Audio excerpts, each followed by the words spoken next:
दूर दराज की बात, कुछ बहुत राज की बात। नाजरीन को मेरा सलाम पहुंचे। मैं हूं वाहिद वसीम और आप देख रहे हैं फोर्थ व्यू। दोस्तों, आज हम बात करने वाले हैं कुछ खास मुद्दों पर। जैसा कि आज चर्चा है तमाम अंतर्राष्ट्रीय मीडिया में चाइना और अमेरिका के बीच शीत युद्ध या युद्ध जैसी स्थितियों को लेकर। दूसरी खबर बड़ी ये है कि भारत के साथ एग्रेशन जो है वो चीन का चल रहा है। बहरहाल इसके पीछे क्या सोच है, क्या हालात है।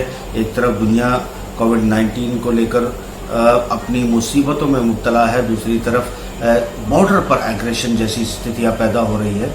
इस पर भी हम नजर डालेंगे। तीसरा जो वाकया है वो ये है कि पुतिन को ऐसी क्या जरूरत पड़ी है ऐसे दौर में ये ऐलान करने की कि रशिया के पास ऐसे हथियार हैं जिसके बारे में दुनिया ने अभी तक सोचा भी नहीं। इस पर भी थोड़ी चर्चा करेंगे।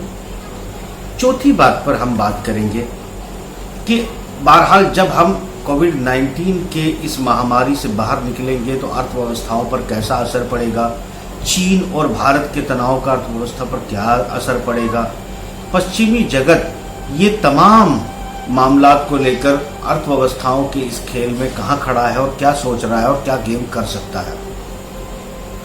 पांचवी बात इसी में शामिल हो जाएगी कि हम बात करें खाड़ी के देशों की कि वहां क्या चल रहा है, अफगानिस्तान की कि वहां पर क्या चल रहा है। शुरुआत हम अपने पहले पॉइंट से करते हैं कि देखिए, आज अमेरिका और चीन के बीच जैसे तनाव बढ़ता जा रहा है व्यापार युद्ध को लेकर, और उसके अलावा बहाना कोविड-19 को लेकर चाइना सफाई देना चाहता है, अमेरिका लगातार दबाव बना रहा है, साउथ चाइना सी में भी एग्रेशन बढ़ रहा है और भारत के चारों तरफ भी एग्रेशन की परछाइयां जो है वो नजर आने लगी। बहरहाल क्या ये अभी कोविड-19 के बाद तनाव बढ़ा है या इसके पीछे कुछ और था? अगर आप मेरे पहले प्रोग्राम उठाकर देखेंगे तो आपको पता चलेगा कि मैं लगातार निशानदेही करता आया था कि बहरहाल जो पश्चिमी जगत यानी अमेरिकी कंपनियां जिस तरह से प्ले कर रही हैं दुनिया में, वो एक रेट का बहुत और प्रोडक्शन वैल्यू का बहुत फर्क पड़ रहा है। ऐसे में बहुत मुश्किल है कि चीन के साथ कॉम्पिटिट कर सके अमेरिकन कंपनियां और यूरोपियन कंपनियां। तो मेरा अंदाजा ये था कि अपने रेट को, अपने लेबर कॉस्ट को, अपने प्रोडक्शन वैल्यूज को कम करके किसी भी तरीके से पश्चिमी जगत जब तक चीन और भारत जैसे देशों की निचले लोअर स्तर पर नहीं ले आएगा अपनी कॉस्ट को, तब तक चीन को दुनिया में इस वक्त कारोबारी तौर पर रोकना मुश्किल ही नहीं, नामुमकिन होगा। मगर जिस तरह कोविड-19 महामारी के चलते हुए दुनिया में सैलरियां कट की जा रही हैं, मजदूरियां कम की जा रही हैं, प्रोडक्शन वैल्यू कम की जा रही है, ये एक सोचने वाली बात है। बिटवीन द लाइन तो आप पढ़ना जानते ही हो। तो बहरहाल मैं यहाँ ओपन बहुत सारी बातों को नहीं करूंगा।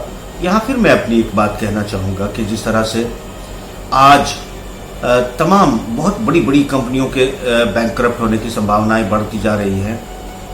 बहुत चाहे एयरक्राफ्ट कंपनियां हों या बड़ी कंपनियां हों, 3 से 4 महीने अगर वो लॉकडाउन रहेंगी, कारोबार नहीं कर पाएंगी, तो अरबों खरबों रुपया उनको बैंकर्स को देना होता है पर वीक, पर मंथ, पर क्वार्टर। इस तरह से उनको जो पेमेंट्स करने होते हैं, मुझे लगता है कि ये सभी डिफॉल्टर्स हो जाएंगी। और अगर बैंकर्स इनके इस अमाउंट को राइट ऑफ करता है या फिर इन अमाउंट को बट्टे खाते में डाल देता है, तो बैंकर सर्वाइव नहीं कर पाएंगे, बैंक फेलियर्स हो जाएंगे।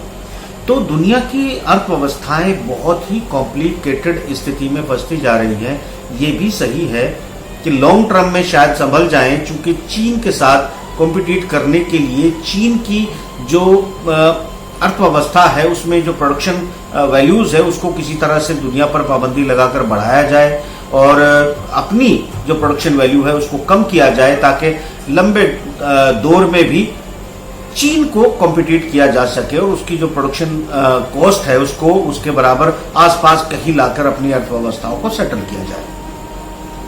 मगर दोस्तों, क्या ये मुमकिन है? मुझे नहीं लगता कि ये मुमकिन है। ये कोशिश की जा रही है जिसे मैं असफल मानता हूँ। मुझे नहीं लगता कि इसमें बहुत ज़्यादा सफलता मिलने वाली है। अलबत्ता नेक्स्ट स्टेप यह हो सकता है कि जिस तरह मैंने पिछले 5 सालों में लगातार अपने आर्टिकल्स, अपनी बातों में, अपने प्रोग्राम्स में ये बात कही है कि किसी भी तरीके से भारत, पाकिस्तान और Taiwan, north Korea, south Korea, इस तमाम इलाके को किसी तरह एग्रेशन में फंसाया जाए। चीन के चारों तरफ ऐसे हालात पैदा कर दिए जाएं कि चीन को युद्ध में आना पड़े, और अगर चीन युद्ध में आएगा तो तमाम दुनिया यानी पश्चिमी जगत एक साथ खड़ा होकर बड़ी पाबंदियां चीन के ऊपर लगा दी जाए, ताकि चीन का जो व्यापार विश्व भर में है उस पर पाबंदी आयद की जा सके। ईरान की तरह उसको लॉकडाउन कर दिया जाए और आप उसको अपनी ही सीमाओं के अंदर व्यापार करने की मजबूरी हो जाए। तो इस गेम में जो इसको कई नाम भी दिए गए हैं, खैर मैं उन नामों को अब क्या चर्चा करूं। नाज़रीन, मैं यहाँ एक बात और भी कहना चाहूँगा कि बहुत सारे आंकड़ों के साथ मैं बिलियन डॉलर्स, गणित, ये सब बातें भी कर सकता हूँ।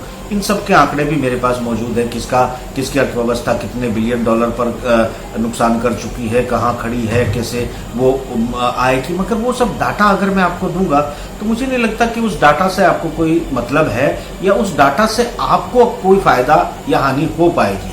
चूंकि मैं प्रोग्राम आम जनता के लिए कर रहा हूं, ना कि उन बड़े उद्योगपतियों के लिए जिन्हें डाटा से मतलब होता है और वो डाटा कैलकुलेट करके अपने इन्वेस्टमेंट को निकालते या डालते हैं, अपने व्यापार को मूवमेंट देते हैं या मूव करते हैं, शिफ्ट करते हैं।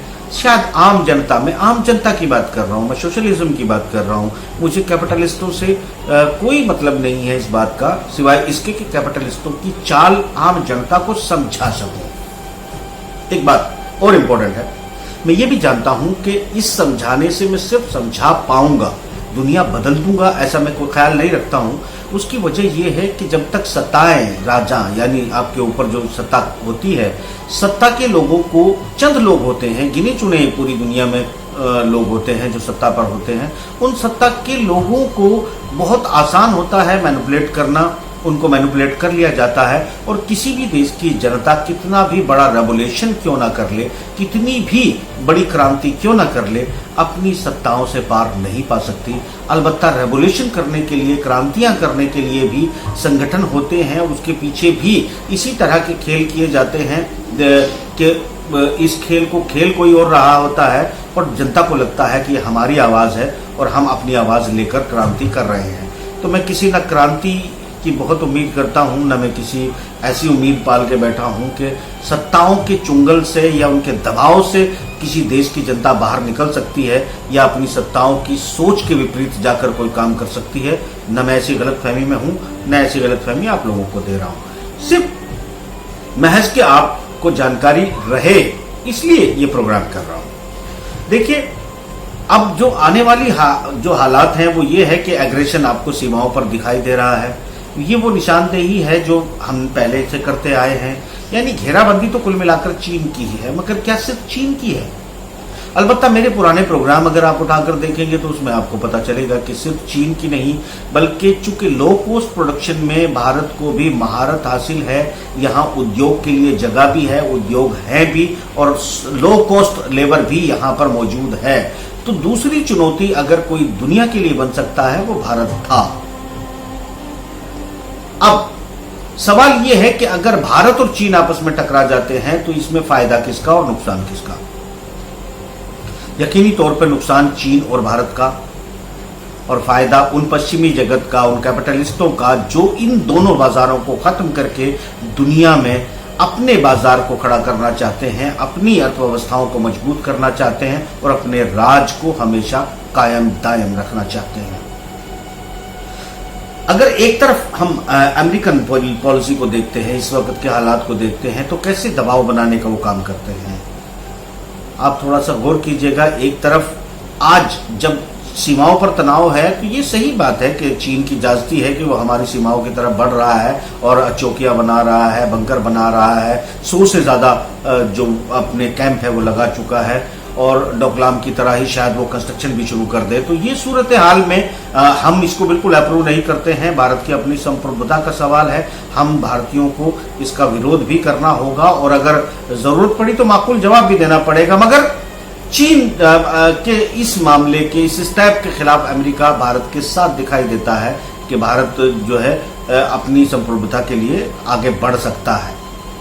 दूसरी तरफ पीओके को लेकर जिस तरीके से हमारा स्टैंड है कि हम पीओके पर अपना दावा जो है वो कर रहे हैं और उस दावे पर हमारी तरफ से जो भी एक्शन लिए जाने की संभावना है या लिए जा रहे हैं वो भी एक मुद्दा है। अलबत्ता एक ये तमाम चीज़ों को अगर हम गौर से देखते हैं और समझने की कोशिश करते हैं तो कई मामले हैं जिनको लेकर अमेरिका हमारा विरोध करता है। यानी कि चीन से जो निकलने वाली कंपनियां हैं जो भारत आना चाहती हैं वो उन पर बड़े टैक्सेशन लगाने की धमकी दे रहा है और वापस कहता है कि अगर आयरलैंड और भारत में अगर ये कंपनियां गई तो हम इन पर बड़े टैक्स लाद देंगे। एप्पल जैसी कंपनियों को भी मजबूर कर रहा है कि पूरी प्रोडक्शन अमेरिका के अंदर की जाए और हम लोगों को शायद इस्तेमाल करने की कोशिश कर रहा है कि हम किसी तरीके से जिसमें वो हमारा सपोर्ट कर रहा है उसमें हम आगे बढ़ जाएं और जहां हमारी जरूरत है वहां वो बैकआउट करें, हमारे हितों का ख्याल न करें। एक दुश्मन की तौर पर, ट्रेड दुश्मन की तौर पर भी वो हमें युद्ध में दोस्त की तरह नजर आ रहा है और ट्रेड में दुश्मन की तरह नजर आ रहा है। ये बात भी हमको भूलनी नहीं चाहिए। अलबत्ता ये बात सही है कि मैं तो सिर्फ समझाने की बात कर रहा हूं। फैसले सत्ताओं को लेने होते हैं, फैसले जो बादशाहत है उसको लेने होते हैं, जो थिंक टैंक है उनको लेने होता है, जिनके हाथ में कलम है, ताकत है, डिसीजन लेने की जो अथॉरिटी है वो उनके पास है। ये फैसले उन्हीं को लेने होते हैं। हो सकता है मुझसे ज्यादा अच्छा सोच सकते हो, मुझसे ज्यादा अच्छा कर सकते हो। अलबत्ता आवाम के प्रति मैं अपनी लायबिलिटी समझता हूं और मैं वो पॉइंट आउट करने की कोशिश कर रहा हूं कि क्या क्या हमें फायदे और नुकसान है।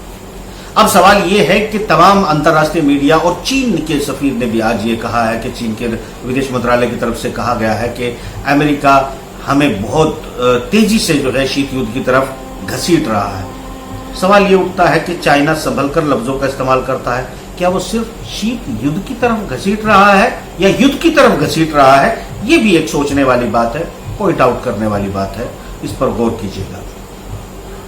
अलबत्ता मैं नहीं मानता, चूंकि अमेरिका के अंदर जो रिपोर्टें फिलहाल जो है वो पुटअप की गई है, समझाया गया है कि अगर हम चीन के साथ वार में जाते हैं, साउथ चाइना सी में जाते हैं या हिंद महासागर में जाते हैं तो किस तरह के जो इम्कानात हैं वो किस तरह आगे एक्ट कर सकते हैं। तो जो सुपरसोनिक मिसाइल हैं, जो इस वक्त नई तकनीक की मिसाइल चीन के पास मौजूद हैं, उनको एक बड़े खतरे के तौर पर अमेरिकन जो थिंक टैंक है, जो कैलकुलेट करता है, विश्लेषण करता है, वो उनको बताता है कि हमारे जो युद्धपोत हैं उनको चाइना की मिसाइलें भारी नुकसान पहुंचा सकती है। तो मुझे नहीं लगता कि ऐसा रिस्क अमेरिका डायरेक्ट लेने वाला है। इसका वो कोई ना कोई मोहरा तलाश करेगा। मोहरा कौन बनता है ये सोचने और देखने वाली बात होगी। देखते हैं कौन मोहरा बनता है, कौन नहीं बनता है, ये अगली भविष्य के गर्भ में है। अलबत्ता मेरी अपनी एडवाइस ये है कि हमें दुनिया को आगे बढ़ के लीड करने के बजाय इस वक्त वेट एंड वॉच की स्थिति में रहना चाहिए और दुनिया जिस तरफ जाती है उस तरफ हमको अपने फायदे देखकर ही मूव करना चाहिए। क्योंकि मैं ये बात इसलिए कह रहा हूं कि हम बड़े अलाई रहे हैं रशिया के हथियारों में, वेपन में, मिसाइल में, और इस वक्त जो है साउथ चाइना सी के एग्रेशन को लेकर भी रूस पूरी तरह चाइना के साथ खड़ा है। अगर होर्मुज के हालात भी देखें तो होर्मुज में भी रूस, ईरान, सीरिया, इवन जो चाइनीज खेमा है उसी के साथ में खड़ा हुआ है।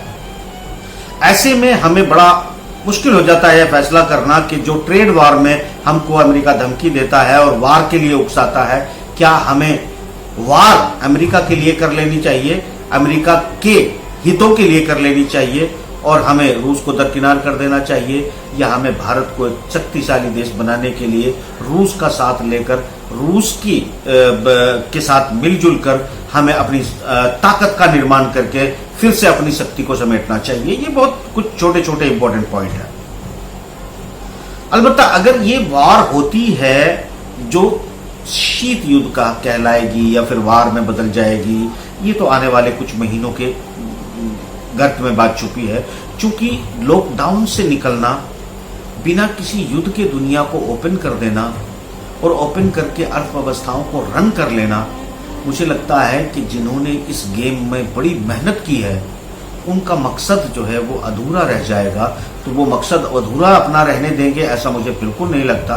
तो संभावनाएं ये हैं कि कहीं ना कहीं वार, उसके फैसले, ये तमाम चीजें दिखाई देंगी। चूंकि सिर्फ भारत इसमें इन्वॉल्व नहीं है, ऑस्ट्रेलिया, जापान पूरी तरह से, चाइना के साथ जो अभी बातें चल रही हैं वो देखी जा रही हैं। वन बेल्ट एंड रोड को लेकर जो संधि ऑस्ट्रेलिया के साथ हुई थी, कभी अमेरिका के कोलिशन में, चूंकि ब्रिटेन, जापान, ऑस्ट्रेलिया, भारत और अमेरिका ने जो एक साउथ चाइना सी की ओपन राहदारी की ट्रीटी की है और जिसमें एक तरह से एक्शन में भी है, वो सूरत हाल में एक तरफ एक रास्ता है और एक तरफ दूसरा ये रास्ता है कि इनमें से ऑस्ट्रेलिया निकल के वन बेल्ट एंड रोड की ट्रीटी कर लेता है, तो सूरत हाल थोड़ी बदल जाती है।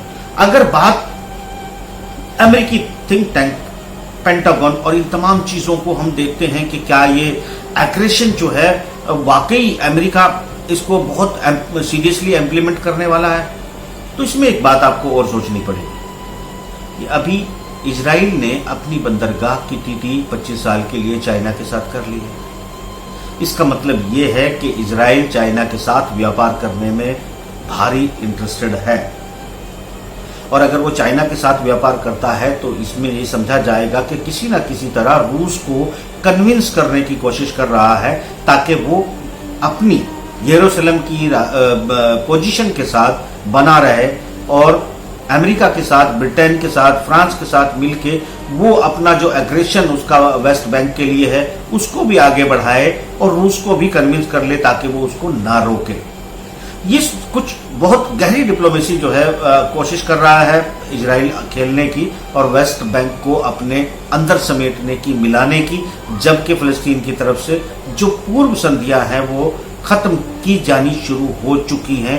तो मुझे लगता नहीं कि इसमें बहुत ज्यादा सफलता मिलने वाली है। अलबत्ता एक इम्पोर्टेंट फैक्टर ये भी आने वाला है कि सऊदी अरबिया, यूएई, अगर हम देखते हैं कि वो यहाँ पर इजराइल के साथ मिलकर काम करते हैं तो फिलिस्तीन को वाकई मुश्किल का सामना होगा। मगर क्या इस वक्त अमेरिकी डूबते जहाज में सऊदी अरब साथ देगा, आगे बढ़ेगा, या यहां से वो बैकआउट करके चुपके से अपनी जो अर्थव्यवस्थाएं हैं उसको मीट आउट करने की कोशिश करेगा चीन के और रूस के साथ? यहां ये सऊदी अरब इस वक्त इस गेम का बहुत बड़ा प्लेयर है। इस गेम को अगर हम भारत से सऊदी अरब ले गए हैं और सऊदी अरब को कनेक्ट करते हुए हम ये बताना चाहते हैं कि सऊदी अरब ये बात समझ चुका है कि अमेरिका के पास जो हथियार हैं, चाहे वो पैट्रियोट हो, थार्ड हो या फिर वो इजराइल की आयरन डोम हो, अगर हम इसको एयर डिफेंस सिस्टम में रूस के साथ और चीन के साथ तुलनात्मक देखते हैं तो ये भारी कमजोर नजर आता है। भारी कमजोर नजर आता है क्योंकि जो S-400 के बाद S-500 को लॉन्च किया है रशिया ने, तो उसको 5th जनरेशन के जो वेपन हैं, यानी F-35 किलर के नाम से ही उसको लॉन्च कर दिया है। तो जो 5th जनरेशन के वेपन जो अभी मार्केट में आने बाकी थे, छोटे मोटे ट्रायल जिनके चल रहे थे, उनका किलर अगर पहले से ही पैदा कर दिया गया है और उसके बाद के हथियारों का भी ऐलान एक तरह से इशारा देने की कोशिश की है रशिया ने, तो आप समझ सकते हैं कि स्थितियां, ये पलड़ा कितना भारी है रूस की तरफ और अमेरिका और पश्चिमी जगत कितने पीछे जा चुके हैं। तो अपने आप को बनाए रखने के लिए, क्योंकि यहां थोड़ा सा नजर डाल लीजिएगा कि जब इराक के अंदर अमेरिकी ठिकानों पर ईरान ने मिसाइलों से हमला किया तो आयरन डोम, थार्ड और पैट्रियोट जैसी चीजें सुरक्षा नहीं कर सकी, और जबकि S-400, S-300 द्वारा जिस तरीके से नई किस्म की मिसाइलों का ऐलान किया था ट्रंप ने और 112 मिसाइल दागी गई थी सीरिया पे, 112 में से 104 मिसाइलों को हवा में ही तोड़ दिया गया था और सिर्फ 4 जमीन से टकराई थी, तो पूरी तरह से सफल माना जा रहा है। जिस परमाणु बम की बात, बहुत इंपॉर्टेंट बात कर रहा हूं, इस जगत में हम जिस परमाणु बमों की बात कर रहे हैं, परमाणु दुनिया की बात कर रहे हैं, अभी आपने देखा होगा कि दुनिया में परमाणु बमों की चर्चा कम हो गई है, परमाणुओं पर विश्लेषण कम हो गया है। इसका कारण आप जानते हैं क्या है?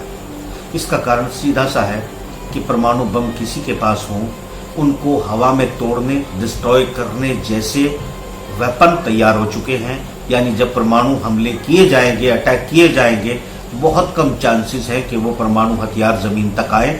बहुत हद तक मुमकिन है कि उनको हवा में ही डिस्ट्रॉय कर दिया जाए और बहुत सी ताकत इस पर मुतमईन है। इसलिए परमाणु परमाणु परमाणु अब दुनिया में नहीं चिल्लाया जा रहा है।